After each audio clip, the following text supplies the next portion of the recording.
Well, welcome. My name is Michael Dennin. I am the Vice Provost of Teaching and Learning, Dean of the Division of Undergraduate Education, and a Professor of Physics and Astronomy here at UC Irvine.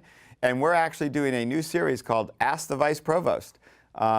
It's a lot of fun. We're getting students together to ask me questions about anything they want to talk about, and so we can get to see what their concerns are, what they want to know about a vice provost or a professor, or anything about what I do and what my life is. So it's been a lot of fun, and we're going to have more fun today. And I'll introduce the two students now. All right, so hi everyone, my name is Hameed. I'm a biology major, third year. Hoping to go to medical school, so that's kind of the plan right now. My name is Blaine, incoming fourth year, double majoring in political science and film and media studies. Awesome. Well, let's go ahead and start with our questions. For sure. So I'm just kind of curious, could you just describe your role as vice provost, what you kind of do, what your goals for the position are, and how you might want to achieve those goals? Sure. Well, when I first started out, I thought my main job was to name things. That seemed to be what I had to do the most of. One of the interesting things about this particular vice provost role is it's been recently created. The role is only a year old here at UC Irvine. And it's a very exciting one, because if you notice, it's Vice Provost for Teaching and Learning. It really was a vision of Howard Gilman's, our now Chancellor, but when he was Provost, to create an office that really sent a message to everyone, students, faculty, the world, how important teaching and teaching and learning was to UC Irvine. And so my job was to then create what that office would be and do.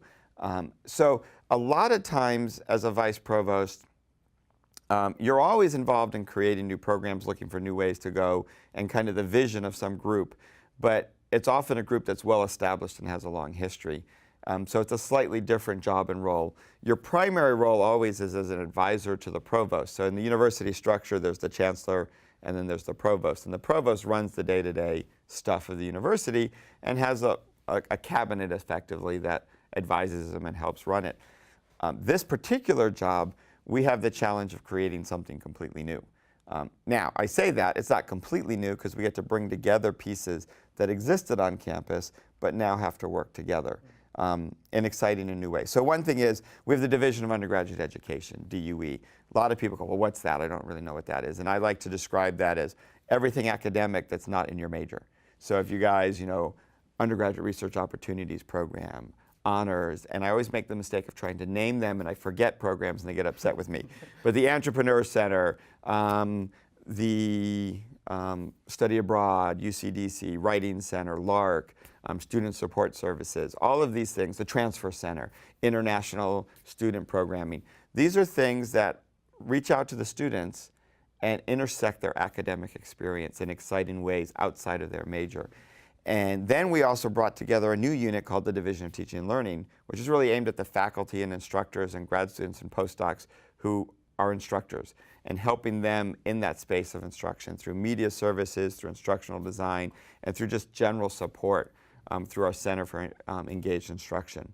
And then we brought together summer session, which sounds a little odd, right? You've got these other things, why are you doing summer session? And it really brings together this creative space in the summer where you can do a lot of programming for students and faculty. So when you say, what's my vision for the unit? I've always been passionate about teaching, as well as my research. And so one of the things I really want to do is kind of elevate that discussion, because students don't often see it. The faculty at UCI really do care about teaching and really do care about the students. What we don't do very well is talk to each other about it. So if you had a really good idea about teaching, you might not let him know, just because of time or whatever, and the idea doesn't spread. And so we get these really good teaching ideas, but we need a way to bring them together, increase the communication so that it can impact the students. The same kind of with the units in DUE. They're great units, they support the students, they do a lot of awesome programming, but we don't always leverage them in a cooperative way as well as we can. So a lot of my vision is just raising the level of what we do so it can be even that much more impactful for students. So as a professor of the physical sciences, Right. What do you think is kind of be the next big thing in technology that kind of brings us a little bit closer to worlds like Star Wars or Star Trek? I mean, what is that? So the next big thing, so first of all, it's always dangerous to make predictions because they never come true, but I'll do it anyway. I can predict what it won't be. Everybody always wants me to tell them how to make a lightsaber. We're probably not going to get lightsabers. I know, I really want one too. The challenge there is just, is the energy, and we can go into that later. But the next big technology, I'm really hoping, and I wonder if we will, is make a breakthrough around computing, a fundamental change. A lot of people are working on it. You know, computers have a fundamental limit the way they're currently designed. They're designed around silicon technology. They're basically all the same, and it's all about making things smaller and smaller and smaller, and you eventually hit fundamental limits. And they also are based fundamentally on a binary storage system, ones and zeros, and that has certain limits. And what people are really interested in is, can we get real quantum computing? Can we get real molecular computing? Can you do something different where you take advantage of really fundamentally what biology does? Computing and the way biology makes decisions and does stuff is not based on electrons moving through silicon. It's really based on ions and ion flow and taking advantage of that. You can have different types of ions and many different states for the ions. And when you think about the brain, there are just some fundamental structural differences between the brain and the computers we make now. And breakthroughs in that area of technology, I think, will be very transformative, and they're not that far away, I hope. The other side I would really like to see a breakthrough, but this is much harder and much farther off, is in space travel. I've always wanted to fly a spaceship. That's kind of why I went into physics, and then I ended up studying bubbles, so I don't know really what happened. But I mean, we can make them, right? We've been to the moon, we've sent probes all over the place, we can get to Mars, but the universe is so vast, unless you figure out something radically different technology-wise, it's hard to imagine how we would ever explore all of space. And I'm a big believer that we'll figure out how to do it, or otherwise there's a lot of wasted space out there, and I don't think space gets wasted that much. So that's where I'd like to see a breakthrough, and I think it's possible, but it's just farther off. What are your estimates on, like, I know predictions are... Well, you know, the computer side, I think we're getting surprisingly close, right? And a real transformation in computing could easily happen in you know, 10 to 25 years, which sounds long, but really isn't that long. The challenge with a fundamental breakthrough in space travel is the holdup really is our fundamental understanding of science. It's not an engineering technology problem at the moment. Where we're going to get a breakthrough is probably going to come somewhere in the realm of quantum mechanics and relativity, and the fact that we don't have a unified theory of those. So there's new physics out there that we don't understand that we will hopefully be able to exploit. An example of that really cool recently came from UC Irvine. In fact, some colleagues of mine in the physics department analyzing old data, looks like there's good evidence of what they're calling a fifth force, another force particle. And right there, that's an example of some of the new physics that could have implications down the road for how you would think about space travel. So that's so hard to predict because technology, you know, you're sort of on a path and you can see, okay, we're there and we're going to get it. Making a real fundamental breakthrough in basic science is really random. You know, you never know what smart person is finally going to do that. So with just such a large number of universities in the United States and the world, it's really easy to get lost in this mess of understanding what's specific to each of these schools. What do you think is very specific to Irvine and UC Irvine? UC Irvine, I think, has two, particularly for undergraduates, right? It would be a different question if you were a faculty looking for a job, if you're a grad student looking for a grad school. Grad schools tend to be much more, in my mind, field specific, though there are general things as well that really would make it better or worse for a grad student. But for an undergraduate, there really are a couple of things about UC Irvine. One, we are very unique in how many schools we have. If you think about it, right? Your students here, you know, it can be confusing and overwhelming, but it's kind of cool. You know, we've got physical sciences, biosci, ICS, engineering, social ecology, social science, humanities, education, arts, law, which I know is not really for undergraduates, business. We've got nursing is going to become a school. We got public health, pharm sci. I probably missed one and they're going to yell at me. But you know, we've got all of them. And what that does is it takes a big university at UCI and make it a little bit smaller. And that's helpful from a student perspective, right? Because one challenge in going to a big university is not getting lost. And if you have those schools, that can help with that. But you then have that benefit that we're a major research university and we're large and we have a lot of diversity. My daughter is going to a small liberal arts school. grade school works great for her, but there's not really a lot of science there, for example. And so if she had decided at the last minute that no, she didn't want to do the general area she's interested in, she really wanted to do physics, there actually is no physics department, right? So your choices are limited. And we know many undergraduates change their mind. So being large helps when you have to change your mind and gives you lots of choices, but it can be overwhelming. But UCI having all these schools makes it smaller. But I think the other thing is we're a really exciting position in that we're a great university that's kind of young, and we've developed this kind of entrepreneurial spirit that I think our students embrace. And so you see that in our esports effort, right? It's a new thing, right? Not every old, like, stuck-in-it-ways university would be willing to embrace esports, but we are because we're new and flexible. At the biggest level, we have applied innovation in the Cove that the university is really pushing for entrepreneurship university-wide. We're making it a theme. But at the undergraduate level, in the Division of Undergraduate Education, we partner with Applied Innovation through our Entrepreneur Center because, of course, we're ant-eaters, right? So you got to get the ant in there. And these are just sort of things that are happening on campus that I think are really cool. And the third piece is, I really believe for an undergraduate, and this is going to be different for everyone, you want to go to a place that has the feel that works for you, right? And the geography that works for you. So we're the #1 beach school, beach lover school. I forget the exact title, but something like that. We beat out Santa Barbara and San Diego. I'm not sure how we did that, but we did. But you've got the beach here. It's classic Southern California. If you don't want to have to deal with the snow, but you want to go visit it, the mountain and the snows are close in the winter, but you don't have to deal with it here. You have that kind of weather. Now, you have other things. You don't necessarily have a true college town. So as a student, you'd have to be aware of that in making your decision.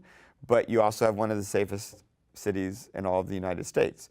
So you have a lot of these intangible factors that as a student, I think we forget to look at, right? We look maybe just at ranking or something, and you forget you actually have to live there, right? And there's a lot of great things about living in Irvine. Good question. Hopefully we'll have people watch this who are planning to pick schools, and now they know why to come to UCI.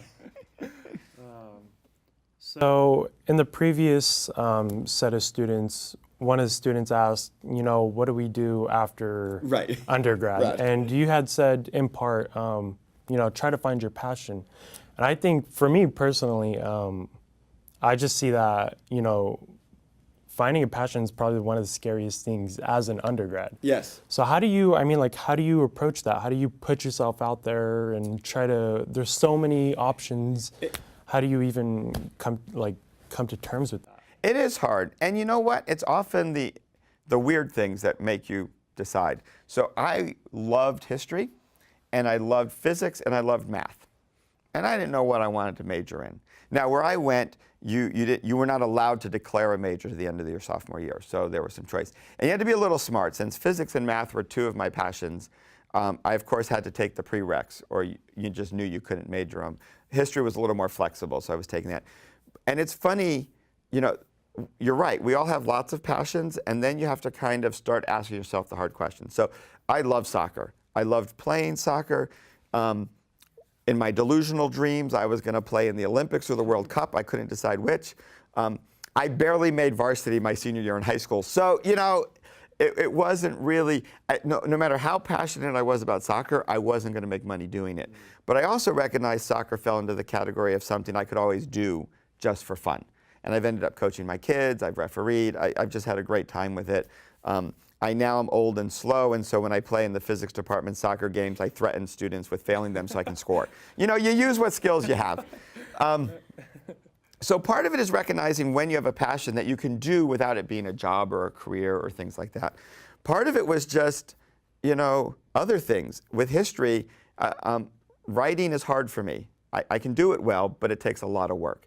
And we had to do a senior thesis at my university, and the typical history senior thesis was well over 100 pages. The typical physics senior thesis was maybe 40. I did the math. I'm like, yeah, physics, much better, shorter. And it really came down to things like that. And the other thing was I realized for me, I loved history, but I didn't need to do it professionally, and history was something that would be pretty easy to stay a part of learning about, even if I wasn't a professional historian. Whereas physics, I love that, but it's hard to do it as a hobby. You can, but it's harder. And then math kind of fell out when a math professor, I went to office hours, which you should all do. And I said, you know, I had a little trouble with this. How'd I do? And he's like, well, you got the proof right, but it took you 3 pages to do what could be done in 3 lines. You did it more like a physicist. And I said, oh, I now know what to major in. So listening to what you hear around you can really help with that. Because, you know, it is hard to find your passion and to like commit to it and go after it. It's also sometimes hard to hear that, yes, I may be passionate about it, but I'm not really great at it. It doesn't mean I stopped doing it. I mean, I still took math classes and had fun with it, but I didn't have to worry about like depending my career on it. And so those are some of the things that can help, is just getting that feedback and thinking through those things. What can I do as a hobby? What can I do for fun? What can I really make a career out of? Can help a little bit. But it is scary, but also knowing, one of the great things I think that I've learned, and everybody I know seems to learn, there isn't one right path to success, right? And any path to success will involve failures and choices that don't work out. So as long as you're aware of that, I mean, the biggest for me was I didn't get into most of the graduate schools I applied to. And at first that was just, I felt, you know, that's not a good feeling. In fact, one grad school, a UC up north that I won't mention that happens to maybe be in the San Francisco area, actually sent me 3 rejection letters for 1 rejection. I don't know if that was just like a typo, my name kept coming up, or they really didn't want me to go. But it all worked out. I went to a great grad school, I got a great training, and I ended up with an awesome job, and here I am at UCI as a vice provost. So getting through those can also be part of the challenge. Great question. So as a big public university, we have a very diverse group of students that Yes. attend our campus. What do you think is the role of the vice provost in terms of integrating more inclusive dialogue in the classroom? That is the most amazing, great question, because that is my theme for the year. Really? Yes, I haven't announced it yet, so you've heard it here first. Yeah, exactly, an exclusive. Because I don't really know what it means to have a theme for the year, so that's why I haven't announced it. But I really think, and I've been, you know, my first year as vice provost, a lot of what I did was go to national meetings, try and get a sense what other people in my role are doing, what are the top themes out there. And really, you know, the classroom space is kind of the last space left in the university where we need to have dialogue about those issues. And I'm not saying we've gotten it right everywhere else yet, but if you look around campus, it at least gets discussed, right? And to a large degree, the classroom is kind of this space where we've like, okay, that's just up to the individual faculty. And it is to a large degree, but at the same time, we want to be able to support the individual faculty in creating the best possible learning environment for the students. And that has so many different facets and levels, because when you're talking about climate in the classroom, you're talking about at least 2 things, and then others that, because of the way they interact. One is you want a diverse set of students to be able to be successful and learn, right? Which is not necessarily the same as you want a diverse set of students to actually be in the same room together and get along, right? If you think about it, you can have one without the other, possibly. It's hard to do one without the other, but you can. And you also have this long history of trying to figure out, you know, historically we thought of teaching, they often joke and they say the sage on the stage, a phrase I can't say easily, right? But there's often been the idea that the faculty member's job is just to let you as the student know what you need to learn, and your job is to go off and learn it. And it's kind of a little bit passive and a little bit individual. And what we've really recognized in the last few years in doing research is, no, there really is much more of a community aspect of learning in the classroom. And the faculty member kind of as a facilitator, mentor, coach in this environment to get the students to learn. And that's going to mean different things for different faculty, because there's going to be different size classes, different types of material, different content. You know, this issue of inclusive excellence is probably going to look different in a physics class, in an economics class, in a class on race and diversity, right? I mean, these will bring up different issues. And so understanding that and helping faculty ask the right questions about it is part of what my office can bring to the campus and do.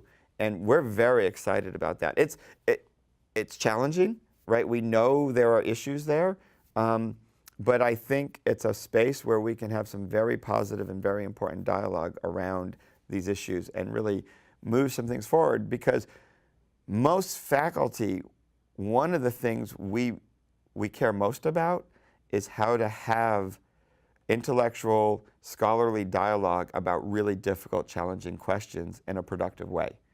And I think too often what the public media is interested in is short sound bites that get press and make you money. Nothing wrong with that, perhaps, but it causes this contradiction. And one of our responsibilities to students is to give them the skills to face these challenging questions in a productive way. And if we can help students achieve those skills, that'll be a huge win for society as a whole. So we're very excited about basically taking that question on head on. And I think it's been started as a national conversation, but I think there's still a lot for all of us to learn, and that's a big piece of it, is doing the learning as to what will work in that situation. Great question. We're excited. Look for more. All right, to kind of end off on a really nice, fun note, favorite TV show you've seen in the past 2 months? Favorite TV show I've seen in the past 2 months? Well, I have to admit, we've discovered reruns of Kim Possible, and so that's close. Here's my problem. My new job has seriously cut into my TV watching. So what I tend to do, this is really bad, so you notice there's people who binge watch. I'm that really annoying dad who pesters my kids who are binge watching about what's happening in the show. So I am vicariously watching Game of Thrones through my oldest daughter, who has decided on her summer vacation from college to catch up on. So she started watching Game of Thrones from season 1. I think she's up to season 4 already. I've seen maybe 10% of the episodes while she's watching them. Great show, I love it, but most of it is asking her what happened. So I get these recaps after she's watched 3 episodes.